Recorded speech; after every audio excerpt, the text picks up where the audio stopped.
பிரித்தானியாவின் போல்டன் பகுதியில் ஆதரவற்ற மற்றும் முதியவர்களின் பணத்தை கொள்ளையடித்த ஒரு அரசு அதிகாரிக்கு தற்போது சிறை தண்டனை விதிக்கப்பட்டுள்ளது.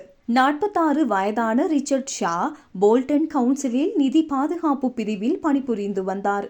தனது சொந்த நிதி விவகாரங்களை கவனிக்க முடியாத நிலையில் இருந்த 217 அப்பாவி மக்களின் பணத்தை நிர்வகிப்பதே இவரது வேலை.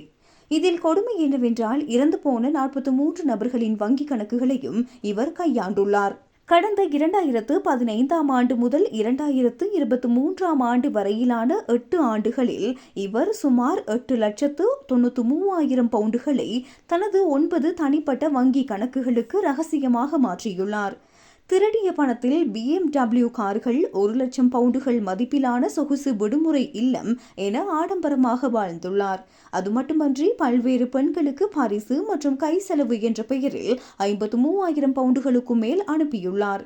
2023 ஆண்டு சில வங்கி கணக்குகளில் பணம் வழக்கத்திற்கு மாறாக குறைவாக இருப்பதை அவதானித்த அதிகாரிகள் உள்வாரியான விசாரணையை தொடங்கினர்.